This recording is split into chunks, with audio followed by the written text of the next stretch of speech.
Kenya is all abuzz with yet another Supreme Court petition, the third one since 2010, at least since the 2010 Constitution was promulgated. This time around, Raila Odinga leading the Azimio la Umoja formation in a petition against the win at the presidential level of William Ruto, who was leading the Kenya Kwanza formation, or as you'd call it.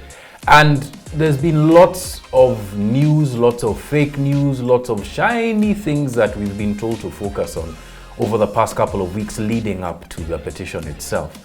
But what is it that Kenyans really should be focusing on, Kenyans and the world? And in studio to help me discuss this, I've got two guests who've been looking at the petition from different angles and looking at our legal, framework and environment from different angles to be able to help me talk about this. Number one is Mr. Evans Ogada, lawyer, adjunct lecturer at the University of Nairobi and managing editor of The Platform. Thank you very much for joining us, Evans. Thank you very much. It's a pleasure to have you. Thank you, sir. Yeah, and right next to me, colleague in the field, journalist, columnist, and curator at The Elephant, Patrick Gathara. Asante, guys, for coming. Before we move on, there's also one gentleman who's perched above all of us, who's watching this discussion. Thomas Mukwana, our fact checker here at Piga Firimbi, of course. On this show, we try and do quite a bit of fact-checking around the things that you might have been misled about, and there's lots to pick from during this period, this political period in Kenya. So, Tom, we'll be catching up with you in a bit. Yeah. There's so much that is coming out of people's mouths in terms of opinions, and we see it online every day with regard to the Supreme Court petition. And now that we are in the actual throes of the petition, what is it that you think we should be focusing on that perhaps majority of the public are being distracted from? I'll start with you, Evans. Well, institutions. Mm-hmm. The public should keep an eye on, number one, the conduct of the Supreme Court, and by extension, the judiciary as an institution. Mm-hmm. They need to get it right so that the confidence the public ought to have in the judiciary is either bolstered, and knowing full well that if they do it wrong, mm-hmm. the consequences will be there for the institution that is the judiciary. For the individuals and the institution, or just for the institution? For the individuals and the institution, because in law we say that the judge is the court. Mm-hmm. So the judge and the court is synonymous in terms of law. Mm-hmm. We also need to see what the court will say, particularly in terms of the IEBC. Mm. We have seen all manner of allegations being made by the majority commissioners, the four. We have the minority commissioners saying what they need to say. Mm. We need to see what the court will prescribe in terms of the future health of the IEBC, because the IEBC is a very key institution. It deals with broad roles, boundary delimitation, election management. If people lose confidence in the IEBC, we'll have a problem. And particularly important, people need to remember that the IEBC is part of this column, the Chapter 15 institutions. These Chapter 15 institutions are argued to be the fourth branch of government. So we are dealing with a fourth branch institution, and it appears to be in disarray. So what happens to the separation of power levers that the Constitution envisaged? Those are the things that we need to keep focus on. Okay. Yes. Patrick, same question. Lots of things that we've been asked to focus on.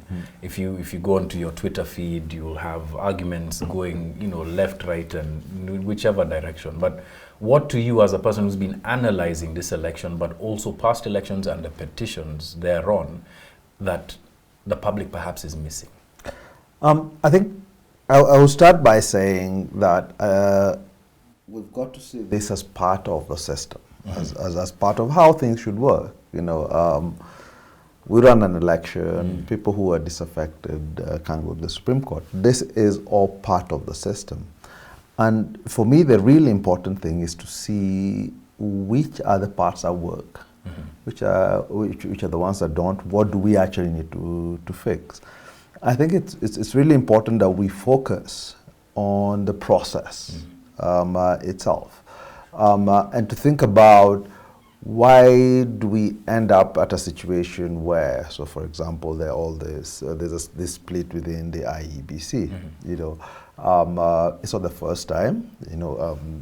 If you look at the history of the IEBC, there's always been allegations that commissioners essentially are not singing from the same hymn sheet. Yeah, not just that they are reflections of political formations.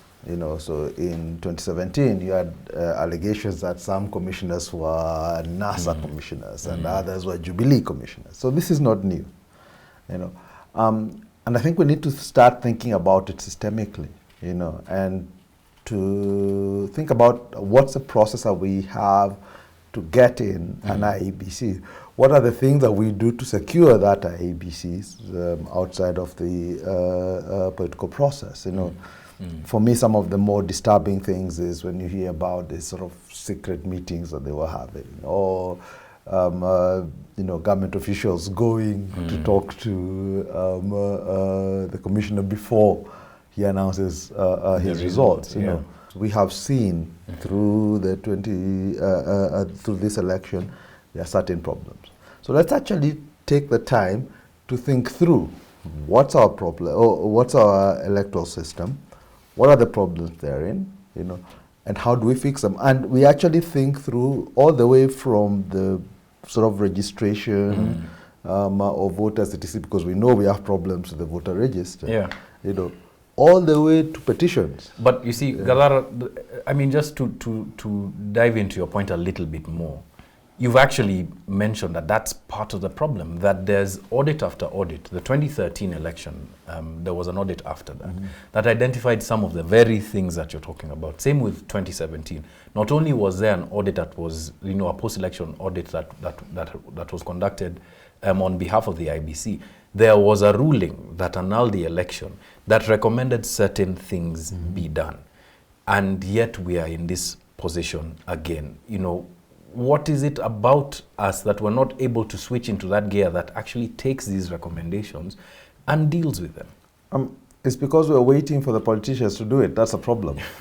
Is that we don't see it as our problem. And the fact is the politicians are not interested in a free and fair election. They want an election they can manipulate. It's our interest, and it's up to us to actually push for those changes.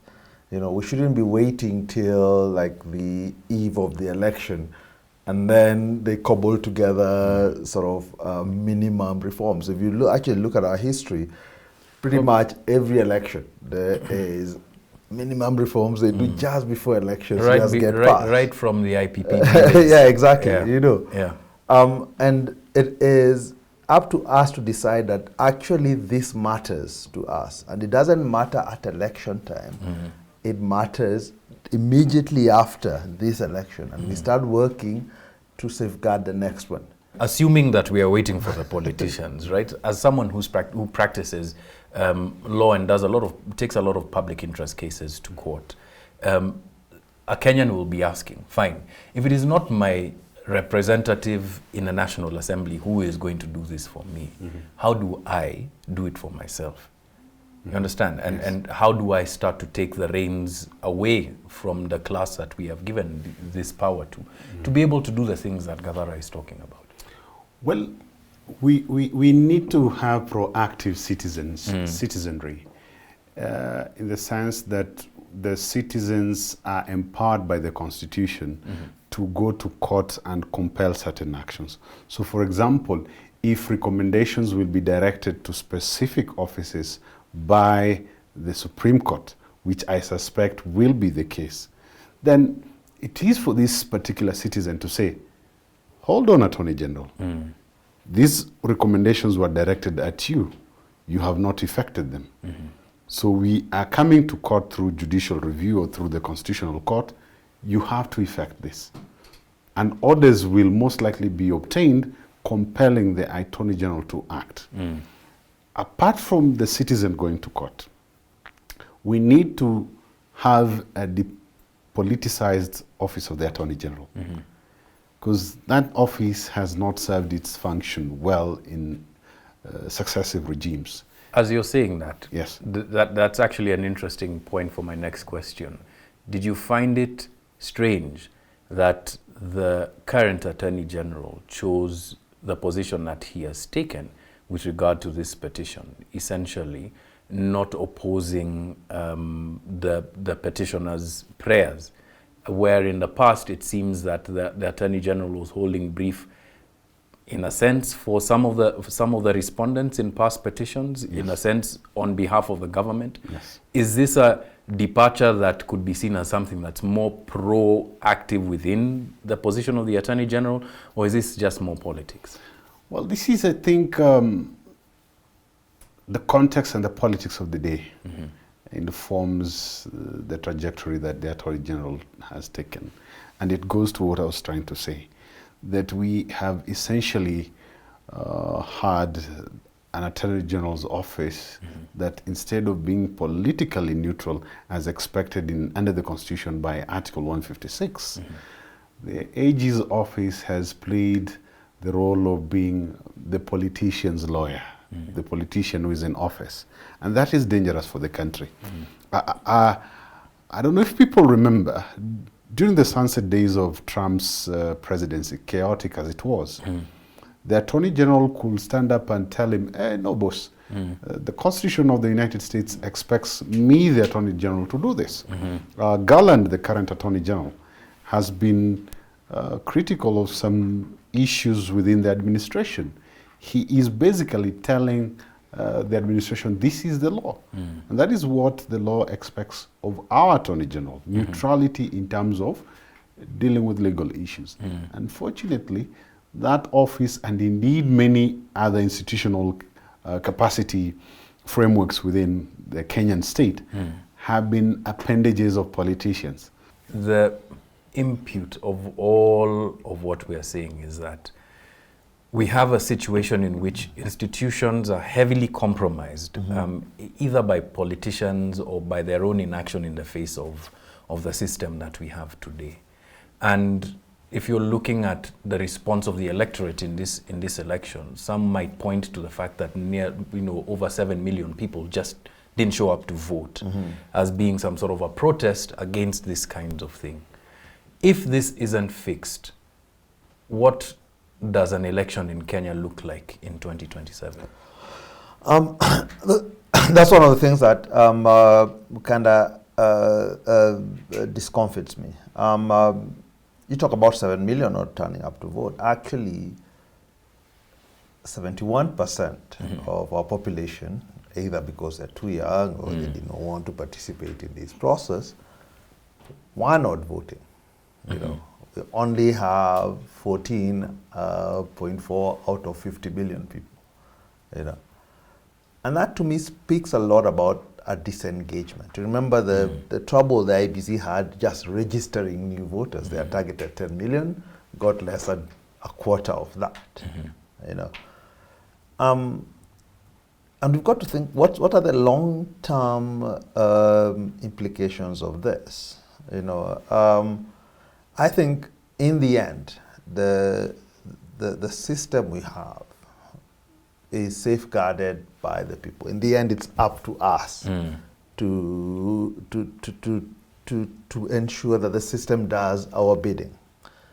It's not going to be the politicians. They are interested parties. They get in there. They want to make their money. They want to steal, whatever. You know, it's up to us to actually keep them in check. It's up to us to insist things should work in a particular way.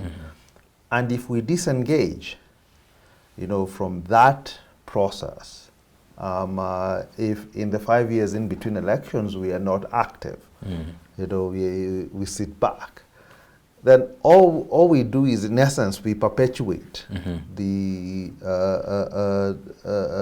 dysfunctions, the problems that are there. I think we can take a lesson from our own history.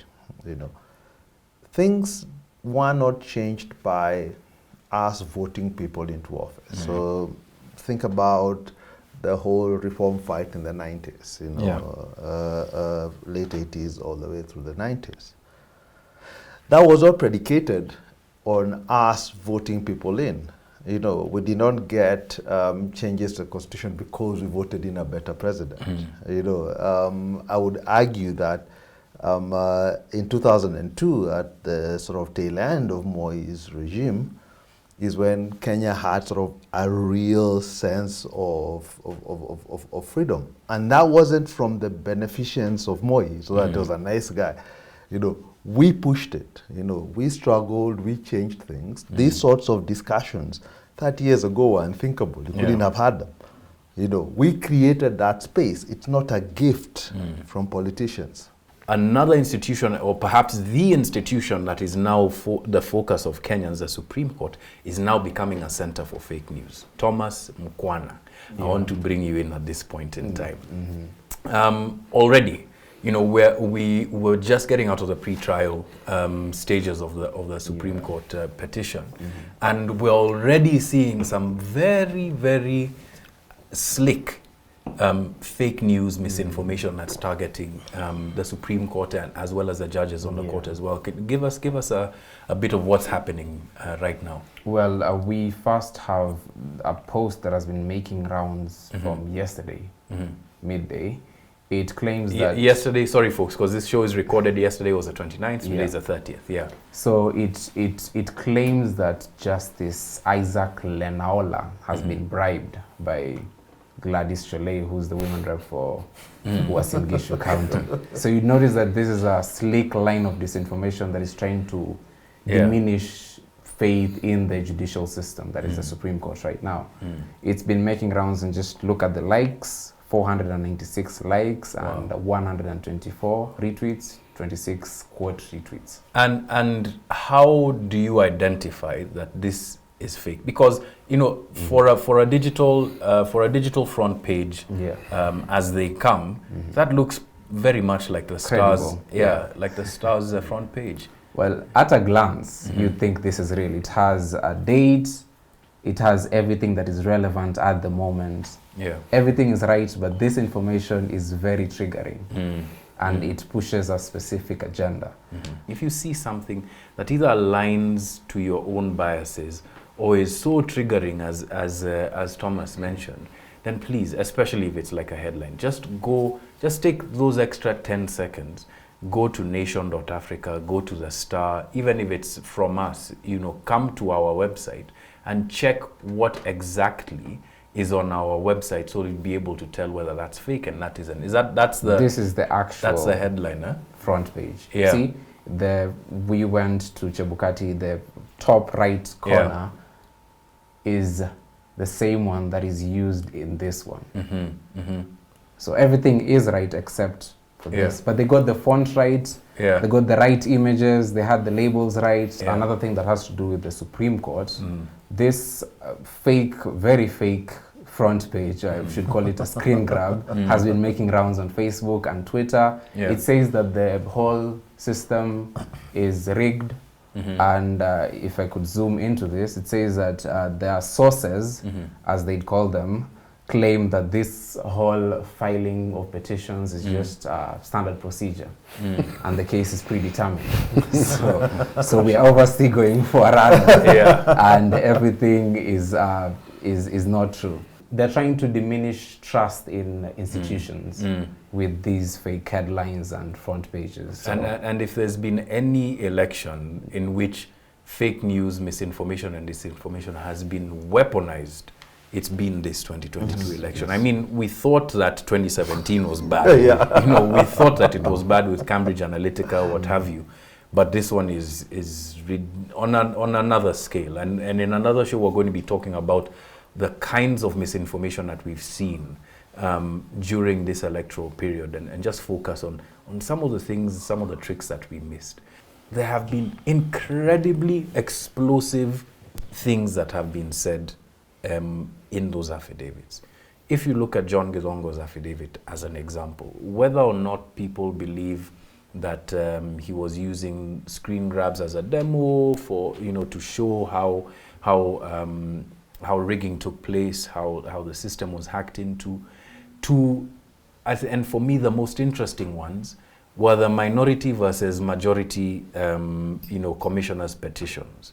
One in particular, Chairman Chebukati's petition, which goes to make incredibly sensational claims about the National Security Advisory Committee paying a visit to that coming out and we see that it actually did happen.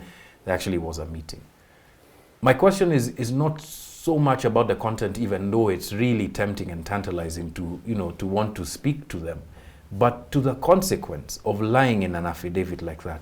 Because some of the things that are being said there in other countries would be treasonable. Yes. Right? So what happens, and is it the mandate of the Supreme Court to then deal with what is fact and what is fiction in those affidavits, should they admit them?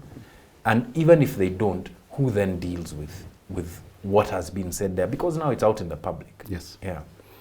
Well, and this is what Kenyans need to know in general. Mm-hmm. Now and in the future, when called upon to swear an affidavit, Mm-hmm. my brother, my sister, be very careful. The contents of an affidavit are governed by the Statutory Instruments Act Mm-hmm. as of primacy. Mm-hmm. So any declaration will be looked at in the context of that act. Mm-hmm. Then we have other governing laws that will have direct connotations on what you declare in an affidavit. The Evidence Act, of course. Mm. Then we have the Official Secrecy Act, the IBC Act. We have so many laws that will have impact. So for heaven's sake, I hope what the chair says is accurate. And he is a lawyer. Mm-hmm. I hope he looked at the security arrangement set of legislation. Mm. Because there are things that are discussed within those meetings that should not come out. Mm. So what he said in the affidavits, was it something that should have come out, for example? Mm-hmm. What he said, was it factual? Because we've seen the chair of the National Security team, P.S. Kinyua, and his deputy come out and swear affidavits to counteract what the chair said. So in terms of me, the judge, I will have to weigh between what the chair IBC says plus what these other affidavits say. Because I saw in P.S. Kinyua's affidavit, he even attached minutes. An official record of what was said. So the court will have a difficult task to sieve the wheat from the chaff. Definitely it will call for reorganization, how government meetings, how official government meetings are conducted, what should be the interaction between the security apparatus and the IEBC. And at which point? And at which point, what should be the level and nature of interaction.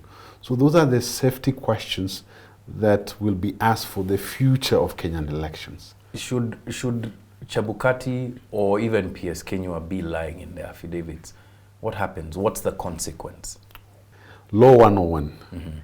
You lie in an affidavit and it is found out, there are usually consequences. The court can directly take action or recommend that certain agencies take action on you. And that is general across board. So the law enforcement agencies, for instance? Yes. Okay. And the court can recommend that, Mr. So-and-so, we have found that what you are saying here is not factual because of reasons A, B, C, D. For that reason, we recommend that the DCI further investigates on this. Because that's a direct order to the DCI. When the DCI investigates, you don't know how that will snowball. So it is important that before you say certain things in an affidavit, both sides, be very careful.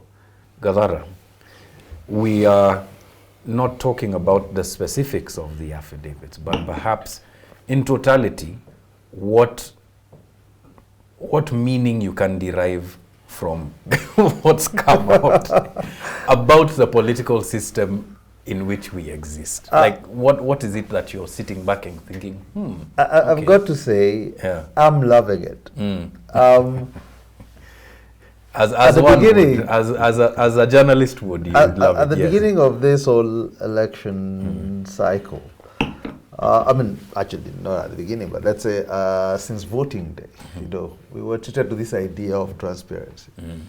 You know, seeing how the forms are created, we could do the math ourselves, etc. I think this is kind of giving us a glimpse into basically how the sausage is made. You know, there are things that we wouldn't have known. So, what was Tuju doing meeting Chebukati or in a secret meeting? And he calls it in a secret place. Yeah, in a secret location you know, for a we wouldn't secret have known meeting. that these things were happening, Yeah. that people were going to his house. We didn't know that the AC is going to Bomas to speak to the chairman. For what conceivable reason? Yeah. You know. So we're actually seeing the fact that the system that we have, how it is manipulated, how people play around it, you know.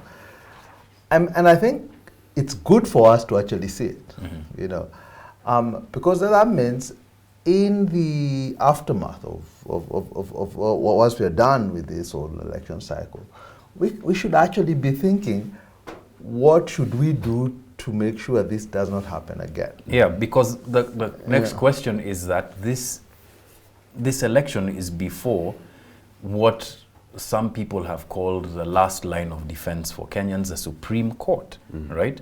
And if Chapter 15 institutions can be pliable to this kind of manipulation, etc., as per the affidavits, then I guess the obvious question to ask is that why not the Supreme Court? Could be the Supreme Court, but that's the whole point. Is we are seeing this in relation to the IEBC. It doesn't mean it doesn't happen with other commissions, you know. And I think that's its actual value, is that we now have a glimpse into how our political class operates. You know.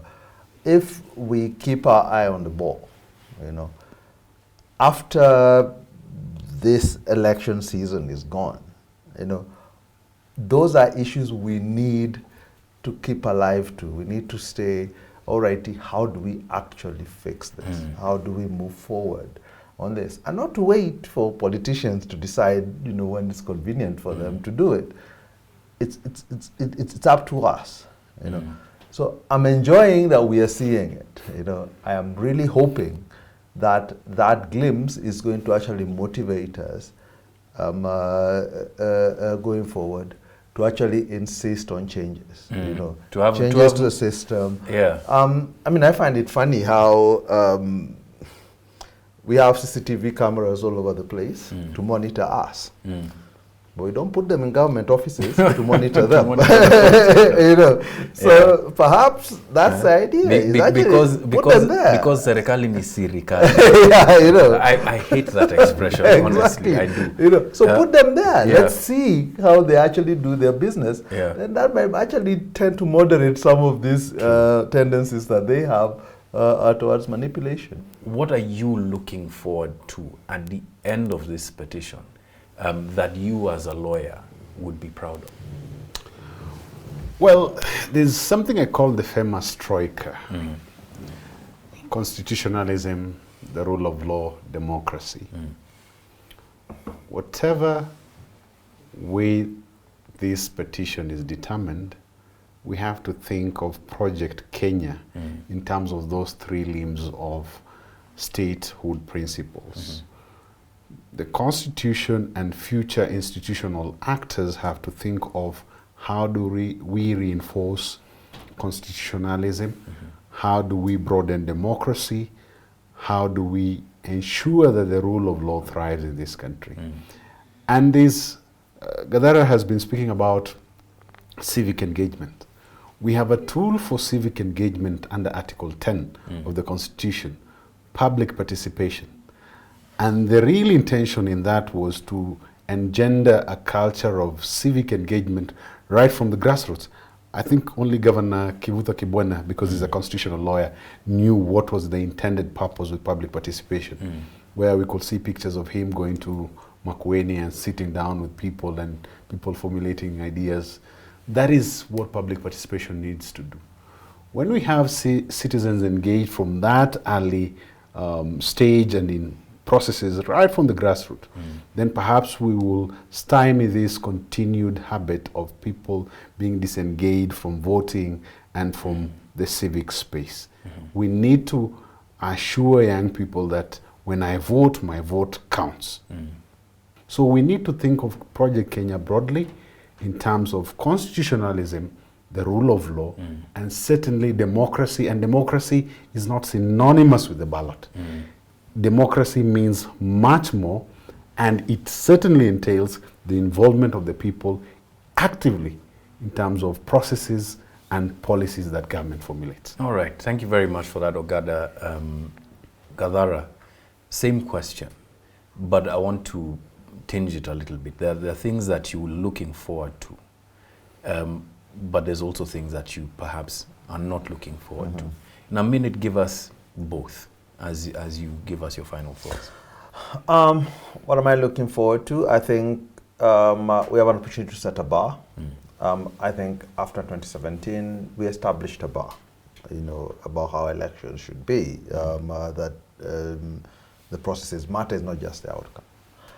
I think with this election, you have an opportunity to actually step forward.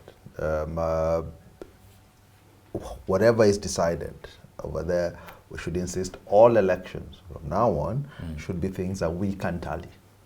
Should be having the forms online is a fantastic thing. Anybody can add them up and come up with a figure. We should insist that as a standard. My fear is that if it turns out, and I'm not saying that's the case, but if it turns out that this was manipulated, that people will retreat from it. That people will think, well, then transparency is not important, we have tried it, and look what happens. I really think they need to see it's important regardless of what the outcome is. And that's a bar. And that every election from now on, and I would say all elections all the way down to the MCA level, should have a portal where they post those forms and anybody can go check them up, tally them up. All IBC does is give us what I call the official truth. We should be able to ascertain it for ourselves, without waiting for Chebukati to tell us, whoever comes after Chebukati. Yeah, exactly. We shouldn't have situations that we had this time where media starts adding and then at some point they say, oh no, let's wait. Our maths is let's wait for exactly. They should be more confident in their own ability to do mathematics. The same way we us as citizens, because that is the check that we have on the system. My other fear is that there's so much investment in elections and in politicians that we lose sight of our role in all of this. In fact, we invest so much in what we do at the ballot box rather than in what happens in the 5 years in between elections. And that is when it matters. That is when democracy actually happens. When we talk about civic engagement, public participation, I think we need to make public participation something real. And by that I mean, it's not that you turn up at a place, you give views, and then that guy goes makes his decision. And he makes his own decision irrespective of your how views. Yeah, exactly. How did he take that into account? I think our courts need to develop the law to require people to be able to show that the decisions they make actually reflect the views that they got. So, Ogada, constitutionalism, rule of law, and the last one was? Democracy, the troika, right? For you, Gathara, using the opportunity that we have to set another bar and not retreating from this point in whatever the result, I'd say, because we don't know what the result will be. Gents, thank you very much for joining me on this edition. Tom, as usual, asante sana for the fact checks. Those were really interesting ones. We'll be looking forward to them. But as is custom, if you look behind Tom, there are a couple of faces up there, and we would like to add your faces there. Louis, nice. Our caricature artist, has been doing this. So this is both of you.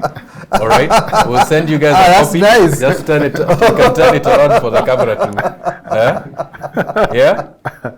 Just to say that you guys were on the big picture. For sure. Asanteni, folks, right? Yeah. Another edition of the Big Picture comes to a close here. Remember, we're on every week. Interesting topics, very, very interesting guests. And of course, the big picture, what it is that we should be looking at. Yeah? You guys are tickled by this thing, eh? I used to think I'm a handsome guy. Well, now for posterity, you're up there. All right? All right, we'll see you in the next one. Asanteni, guys. Thank you, guys. Okay.